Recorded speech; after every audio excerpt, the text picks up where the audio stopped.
Hello, I'm going to start the webinar today about terminations of tenancies. So I'm going to share my computer, but before I'm talking from the wall stick unceded territory. This is a webinar going to be recorded. So it's going to be posted on the Facebook page of the Coalition for Tenant Rights. Okay, now I'm going to share my screen so you can see the presentation. Yeah. So termination of tenancy. I'm Jael Duarte, Tenants Advocate for the Coalition for Tenants Rights. You can see my email and phone number if you have some questions afterward.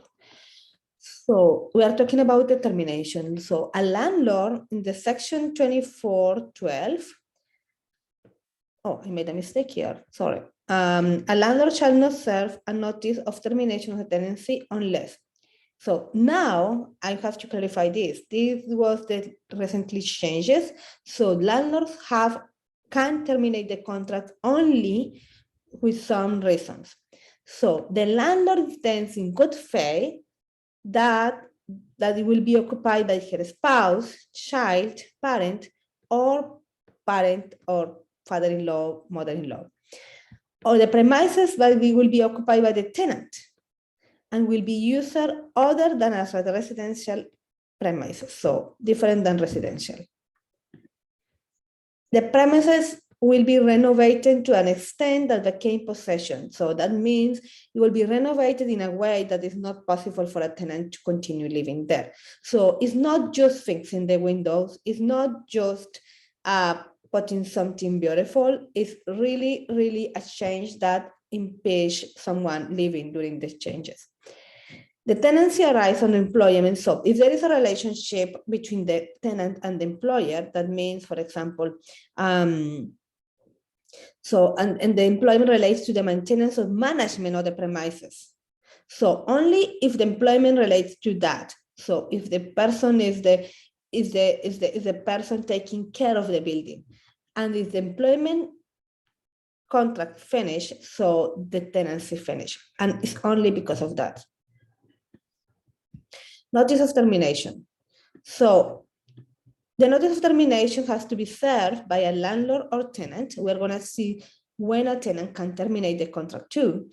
Shall be in writing. It has to be served by the landlord or with the name of the tenant, or by the tenant with the name of the tenant, with the landlord. Shall state the address of the premises of which notice relies. So the address is important.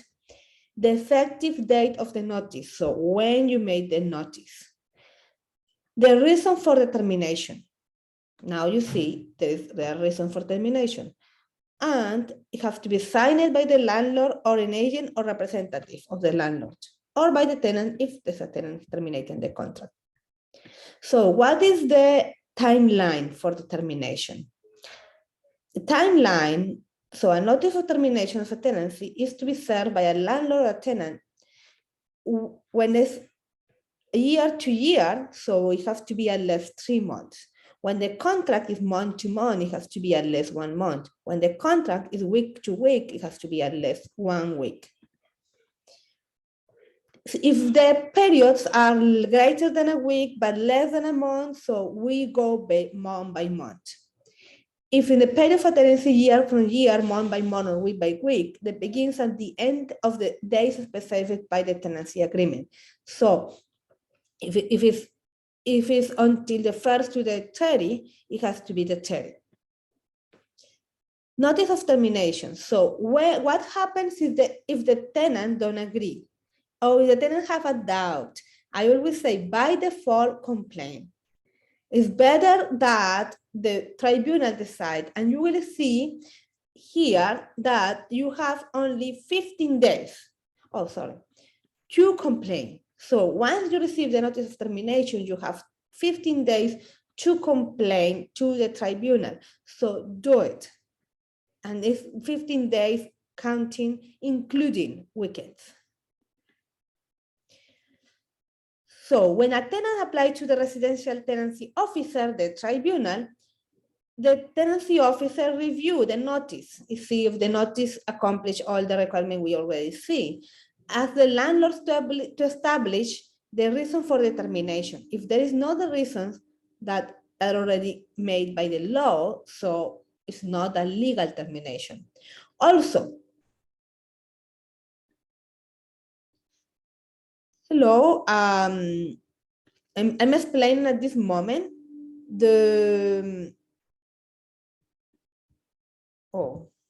I just want to see, because I'm not clear. Can you hear me? It's okay. Yeah, it's okay.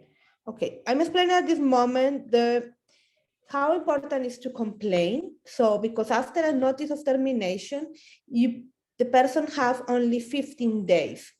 And I just recently explained the reasons to terminate a contract. So now there are reasons to terminate a contract. It's not any reasons. It have to respect still the 3 months when the contract is for a year, the 1 month when the contract is month by month, or the week when the contract is week by week.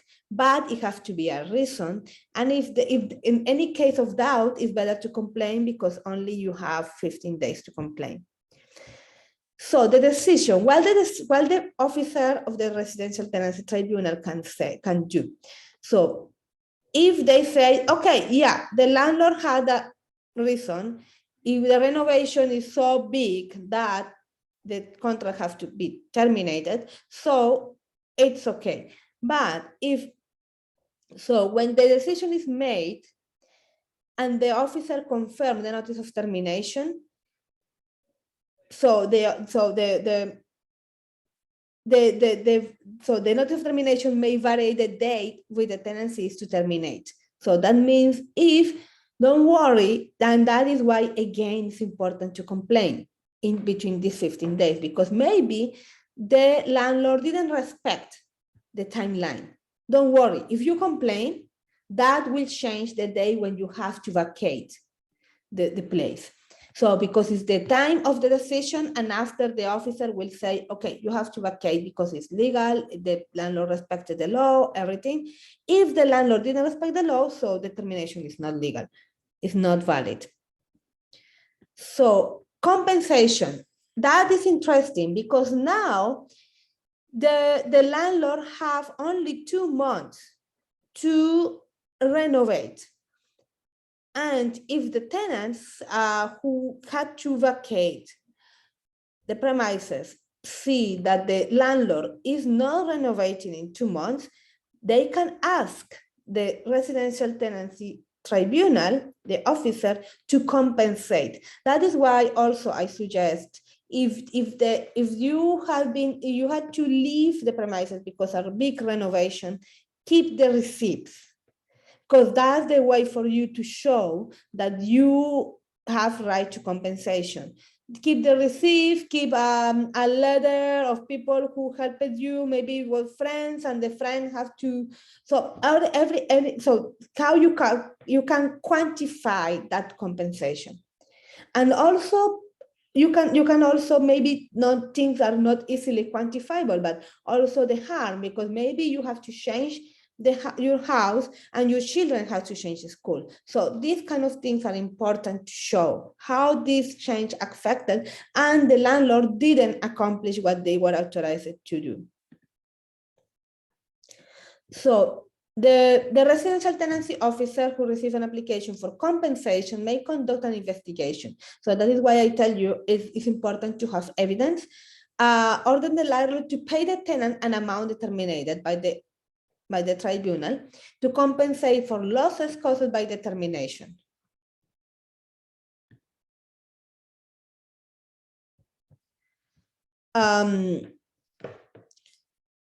So the tribunal will make also a time for the order. What happens if even after the tribunal saying, okay, you have right of compensation, you can do it, and if they don't accomplish, what happens there? So what happens is you will have to go to the court. to make small claims and to have your money. Unfortunately, there is not an appeal, and we are going to have a webinar in October about the tribunal and how explain how this tribunal, well, it's not a real tribunal in technical juridical sense, and you don't have a right to appeal directly, so you have to go to court. Non-validity of the notice of termination. So as I say, the notice of termination has some requirements, and when the tenants make a complaint against the landlord about the notice of termination that maybe didn't have a date specified, didn't respect the timeline made for this year, for example, didn't respect the limits, they then was because or maybe they said the spouse has to move, but they are single, things like that. So it's not a valid notice of termination. So the tenants advise the tribunal in 15 days with the receipt of the notice that the tenant intends to contest the notice. The landlord does not satisfy the residential tenancy officer, and so it has to be, and remember, only 15 days. Now I'm going to talk about some possibilities for a tenant to terminate the contract. There is a possibility when the tenant is the victim of domestic violence. So domestic violence, intimate partner violence, sexual violence, or criminal harassment. If a tenant believes that his or her own safety or that a dependent of a child is at risk if the tenancy continues. And that is important because, well, I phrase domestic violence and that's the idea, but we can see that it's not necessarily in family violence, can be criminal harassment, sexual violence. So the tenant may terminate the tenancy by serving on the landlord a notice of termination and a document prescribed by regulation indicating that the tenant has been the subject of domestic violence. So this is a little bit difficult because I know by experience of clients and that sometimes if you are leaving the harassment, but that will take a while for the police to press charges, and not necessarily that is going to go to court. So I will say, if when you go to the police, I suggest having evidence right away. Don't be just waiting for the police making your investigation. You can show evidence, so you can have a report of the police that can help you with terminating your contract and proving that you are a victim of criminal harassment or the sexual violence. In matters of domestic violence, intimate partner violence, I suggest also going to a shelter. An outreach worker could help you with that, with the evidence, maybe a letter saying, yeah, this person, this woman, because unfortunately the majority of victims of domestic violence are women and children. This woman is a victim of domestic violence and we are helping her at this moment. So a document that shows that you are a victim of domestic violence, sexual violence, and criminal harassment.